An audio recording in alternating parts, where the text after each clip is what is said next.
Gamergate, and things got heated, to say the least. Many viewers chimed in, both in our HuffPost Live comment section as well as on Twitter, where they continued to chime in all night and into the morning, and I responded to some of you. Hey, guys. One particular voice may have been left out of the debate here on the HuffPost Live set, though, and that's female gamers who support Gamergate. Joining me now to offer their take on the conversation, we have Georgina Young, a staff writer at Game-Sided, gamer Jemma Morgan, and Jennie Bharaj, who hosts her own YouTube about the video game industry. Guys, thanks so much for being here. Hello. Hiya. Hello. So Jennie, you were live tweeting during the segment yesterday. Here is one thing that you said about the segment. That was a horrible Gamergate. Isn't about misogyny, 8chan, or neutrality. I should have been in this debate. I'm pissed off. So now you're joining us now, and we want to hear your side. What is Gamergate, and how do you think people are misunderstanding it?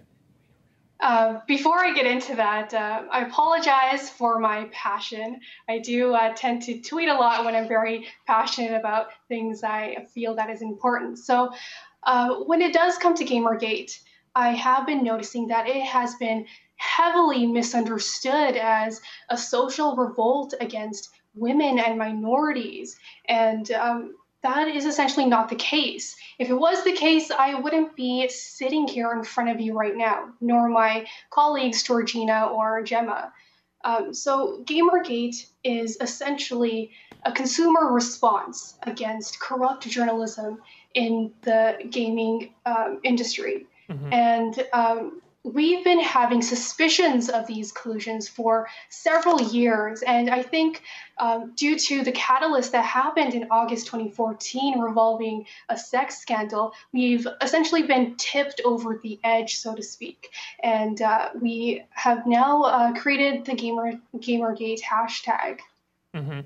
How often, I have to ask you, Jennie, how often does this ethical journalistic problem that you have tend to fall into when gamer websites, when journalists for gamer websites end up sort of talking about women and minorities in the gaming industry? It seems to me that gamers get really upset by the inclusion of these narratives inside of talking about games, rather than just talking about the gaming experience itself. Or is that just a fringe minority of the Gamergate group? I don't really understand your question. Are you asking whether we're angry that there's more of a gender issue when it comes to games? Yeah. It seems to me that some people in the Gamergate community seem to get upset and wrap themselves up in this conversation, not because of a sort of corruption problem, but because a lot of gaming sites now talk about feminism, now talk about minority inclusion, and they seem to say, we want our game conversations, our gaming sites to talk about games and the experience of playing these games, not about a minority opinion or including minorities. Exactly, and it does anger us only because this isn't really an issue to begin with. I mean, we have so many prominent female figures in the gaming industry. We have Jane McGonigal, we have Robin Hunicke, creator of the MDA framework. We have Jade Raymond, and if we're talking about game devs, we've had amazing games created by female developers. For example, Uncharted, we have King's Quest, we have Legacy of Kain.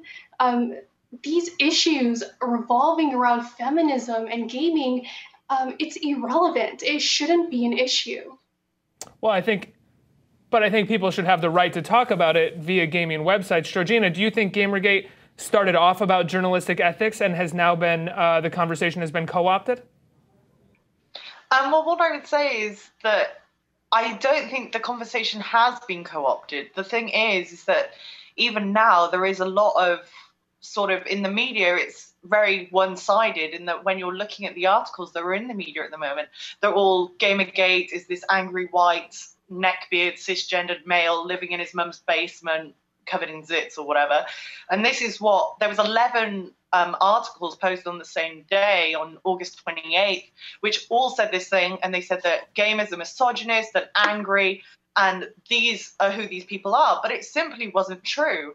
It wasn't true at all, and that's why things came up like Not Your Shield and things like that, because the gaming industry was writing that simply that, people like us, women, minorities, don't exist within the gaming industry, and they were acting like they were protecting us, when actually it was all, sort of this cover. And the people of Gamergate who, genuinely want to talk about this, like, controversy in journalism where, things are being covered up. For example, you hear all about the harassment of several prominent figures who are against Gamergate, but you don't hear about the daily harassment of people that are pro-Gamergate.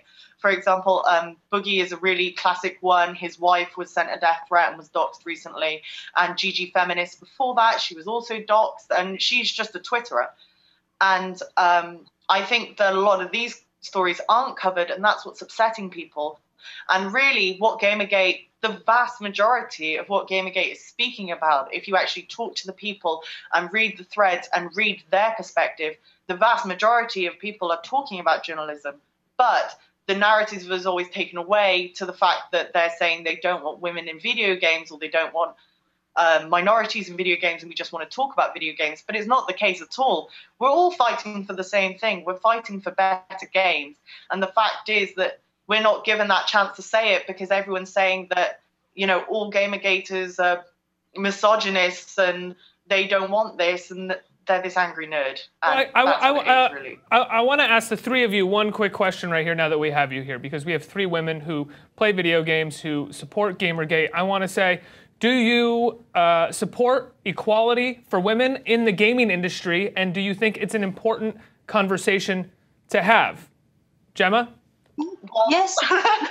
Yeah, obviously. No, just a quick answer, because I want to get the three of you to say this out loud. Gemma, do you support equality for women in the gaming industry, and do you think it's an important conversation to have, and that the anti-Gamergaters and pro-Gamergaters can really come together on this one issue that they really both seem to support? Well, I'd like to just point out one thing with this whole thing. Why do you think the opposition keeps using the word misogynist? Think about the word Gemma, I don't mean to interrupt you. I'm going to get to you specifically on this in 1 second. I just want to see if there is a common ground between the anti and the pro on this one particular issue. It seems like there is. But that's the problem. You keep moving this goalpost to say it's about women, and this has nothing to do with women. It is about journalistic integrity, and this is what's important. Women are not important in this conversation about ethics. It's like saying, do you think Black people should be allowed to work in the industry? Of course, Black people. Anybody, if you are willing to work hard to make a good game that people enjoy, it doesn't matter what your sex is, what you identify as. All that matters is your game. And like I said, think of it like this. This word misogyny keeps coming up. Why do you think the word misogyny keeps coming up? Because it's an easy way to deflect any and all criticism from the real issue. And this is what we have a problem with. What's the real issue? It's Guys, stop interrupting. I'm asking Gemma a simple question. We're not going to be able to have a real conversation. We're not going to be able to get any points across if everybody interrupts each other and doesn't answer the questions that are on point. Gemma, what is the real issue? I'm sorry for getting upset, but I don't want people interrupting. Gemma. The real issue is that we have a terrible problem with nepotism, with cronyism. The general ethics, we have tenant and landlord, game devs and games journalists, and then writing positive reviews and leading people to come and buy their games. You can't tell me this isn't a major issue. And the inclusion, we just recently had a game released that got glowing reviews from every single games website.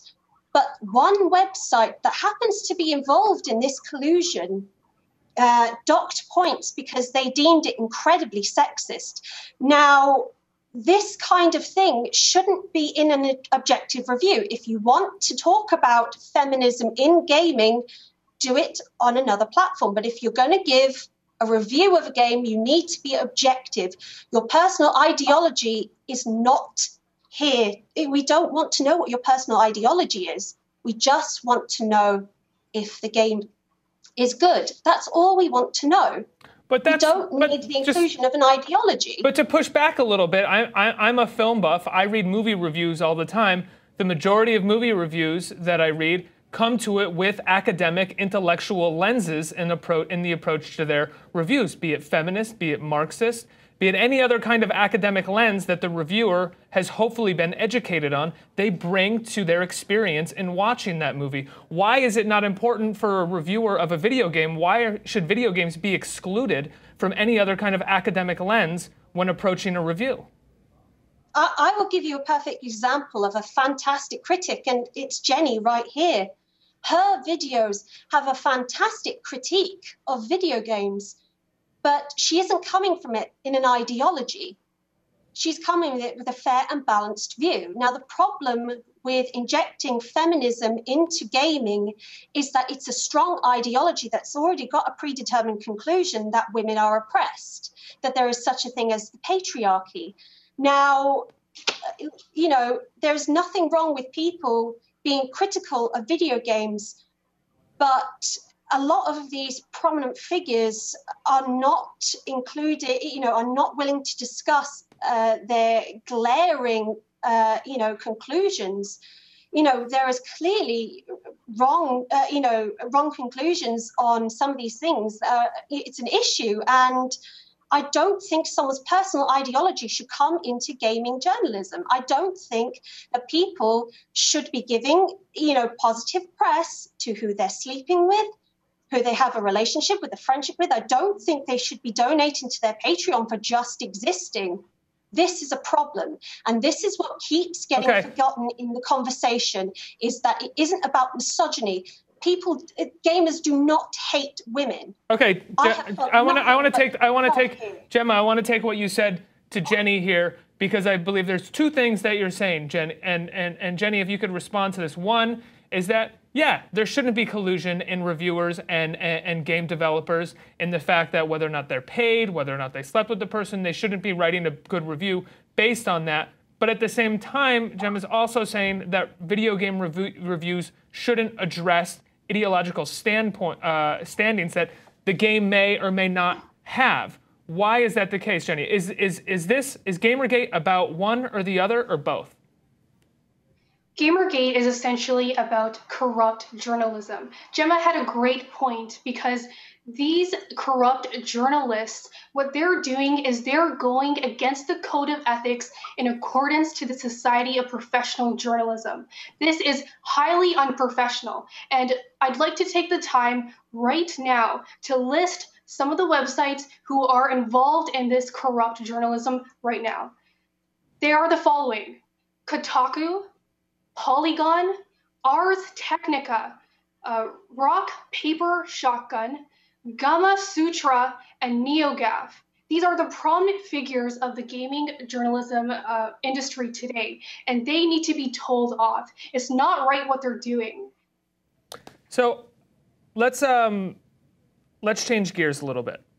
Let's concede that there are trolls, that there are extreme trolls out there who have harassed and threatened certain people who've spoken out against Gamergate and those who have spoken for Gamergate. And that you would all say, Georgina, you would say they don't speak on behalf of the greater movement, right? Oh, absolutely no way. And I'd like to say, for a start, I've never said that I'm a Gamergate supporter. I'm quite neutral on the subject. But on both sides, I would say the vast majority of the death threats and the harassment is probably done by a number of one or two specific individuals and trolls on both sides. There's never, when you have such a large group of people, for example, the subreddit Kotaku in Action for Gamergaters has 11,000 subscribers. So, it's a huge movement. And there is always going to be a couple of people within that movement who, aren't doing the nicest of things. And you're never going to stop that with a movement of this scale. But at the same time, the vast majority of Gamergaters that I've spoken to, the nicest, intelligent, respectable people, and they came and they approached me because of my article, which was actually sort of hanging slightly on the anti-Gamergate side. When I wrote it, they came to me and they said, well, if you want to know more about Gamergate, then we're more than welcome, to answer the questions. On the other side, with the anti-gators, they banned me. They called me, am I allowed to swear? They called me shitty. They started sending me harassing tweets. And actually, I felt that if anything, I was slightly fighting for them. But now I'm definitely completely, neutral, if not leaning on the Gamergate side, because everyone there has been nothing but nice to me, and everyone on the other side has started to harass me, actually. Ricky, I'd like to add on to that. Just the fact that these harassments, they're left and right, essentially. And we cannot just pinpoint these harassments onto specific movements. I mean, the harassments that Brianna Wu has been getting, all these other harassments, they have not been directly linked to Gamergate. So for you to say and for you to discuss these harassments and misogyny and all that in relation to Gamergate, I find that very offensive, because Gamergate does not stand for that at all. Mm-hmm. But that's you as one supporter of Gamergate that is saying not me as one supporter, Ricky. This is a mass movement. We are not focused on misogyny. We are not focused on harassment. If you go to 8chan, the forums for Gamergate, there's sticky posts that directly say, we are not going to harass anyone. We are not going to threaten anyone. I encourage you to check it out. Gamergate is not about threatening other people. We are all human beings, and all we want is journalistic integrity. Absolutely. I'd just like to add to that. We keep coming back to this issue of misogyny, and it's just not the case. You've seen us, 3 women here. We love video games. We adore video games. Whenever somebody we have seen has been harassed, the first people to jump onto it and say quickly, get this person down now, has been Gamergate. Yet, whenever there is harassment, it is pinned on us, and there is no proof at all that it's connected to Gamergate. You have no proof, and it is really upsetting to see that Gamergate is being tagged and being assaulted by this, with these tags saying that we are a misogynistic movement. We don't want women in games. You've got 3 women here who strongly support, ethics in games journalism. We do not support harassment, but you cannot empirically prove that it was Gamergate who had anything to do with this harassment. And it's frankly insulting. Okay, I'm just going to say this. I have 3 women that I'm talking to right now who support Gamergate. As an interviewer, I have to be somewhat objective. I have to play devil's advocate in order to make a conversation happen. I can't sit here and just agree with everything that the 3 of you say. And I have people on Twitter who are doing this as well. Ricky, stop asking questions of the forum. So have you stopped beating your kids yet? Yes, we all believe in equality. There's lots of other questions. This is incredible. Ricky Cam gets 3 women on his show so he can constantly interrupt them and ignore all points they bring up. I can't sit here and I can't say, yes, this is true. Yes, you are right every time. I want the Gamergate people who are watching this, who are tweeting me right now, to know that it is not my job to sit and say, Georgina, Jemma, Jennie, you are right. It's my job to initiate, engage, and have a conversation, and to, in some capacity, reflect the other side of that conversation in order to get them to continue to talk. Jennie, I have to ask you a question, again, about feminism. And my question here is, so often it seems that supporters of Gamergate also support issues against feminism. They support YouTube videos. They support statements against certain types of feminism. How can Gamergate really extricate itself from criticizing feminism, seeming misogynistic, and these threats? Because it seems like you really want to. Do you feel like you have a responsibility to really pull Gamergate away from that in terms of how the media perceives it, and how do you think you can do that? Ricky, I'm glad you brought this up, because when you say that Gamergate is against feminism, they're not against the majority of the feminist group. What they're against is the radical feminist movement, the ones that call themselves social justice warriors. These women and men are essentially very negative. They want men to just disintegrate. It's not right what they're doing. They become professional victims in a sense, telling us that we should check our privilege every now and then. There's no opportunity for us to even discuss the issues of feminism.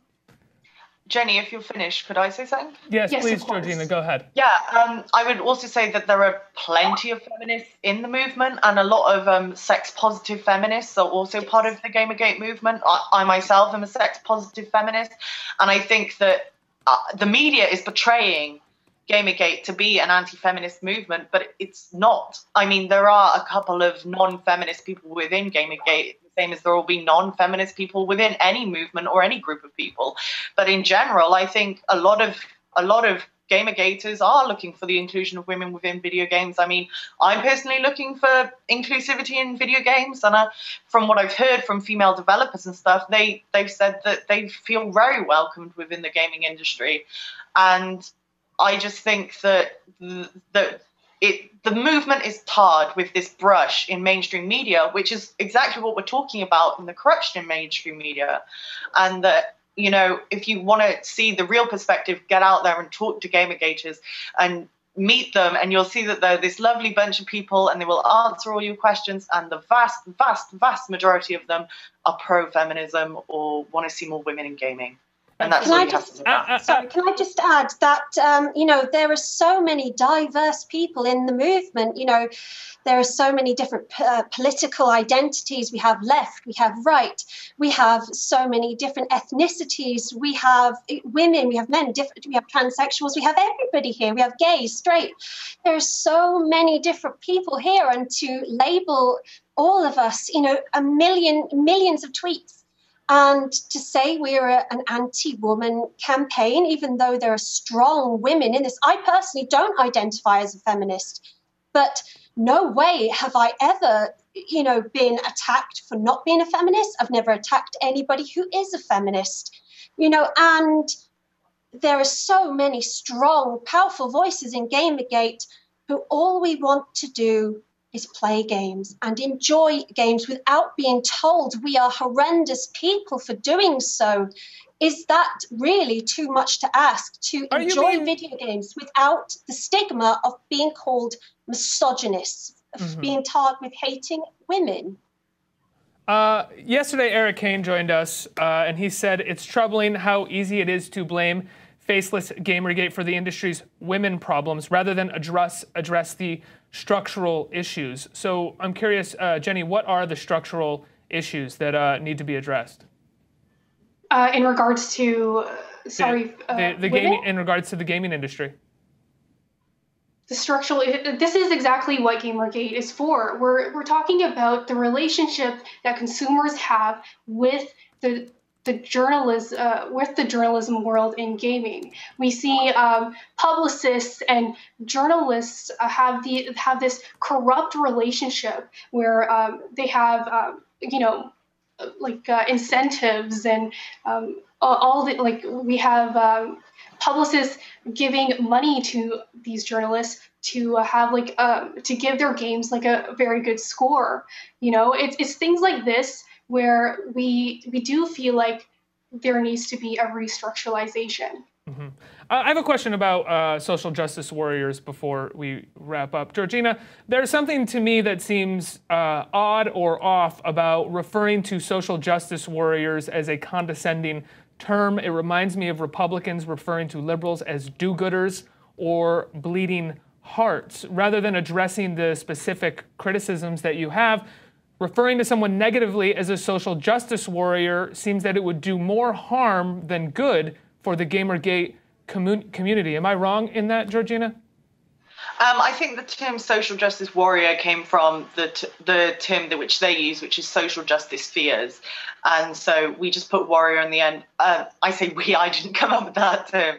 I would say that not everyone uses that term, and it is slightly derogatory. But I think at the same time that a lot of these people are sort of they're they're sort of using like misogyny or, you know, racism or terms like this as like sort of a shield instead of talking about the issue, which is the journalism and the journalistic integrity. And I guess it is used as a derogatory term. We're not talking about people who are feminists or who are like anti-racism or whatever and fighting for these things within gaming. What we're talking about, I guess, when we're talking about social justice warriors, is people who are using misogyny, like racism, ableism, so on, to deflect the true issue of the journalism. And so they're just using it as a shield to deflect the journalism, and that's what we should be talking about. I'd like to add on to that. For all those social justice warriors out there, before you accuse me of being sexist and ignorant, let me remind you that I am a female, I am a feminist, and I am an ethnic minority. I suggest you listen and believe to what I'm saying right now. Georgina, Jemma, Jennie, we have to wrap up. It's been really nice talking to you guys. I wish it wasn't virtual so I could jump in and give you guys a bit of a hug, because I think maybe I lost my cool a little bit for a minute trying to get all of us to talk at one time. You were great. Oh, no, yeah. Thank you, Jennie. Georgina, Jemma, Jennie from the Gamergate community. Well, not necessarily you, Georgina, if I remember correctly. You're neutral. Yes. Thanks so much for joining me and having this conversation. And Gamergate, as it continues, is something that I think I'll probably continue to talk about on HuffPost Live, or if not on HuffPost Live, definitely in my Twitter feed, which I'll be on in just a couple minutes. Keep watching HuffPost Live. There's a lot more coming up.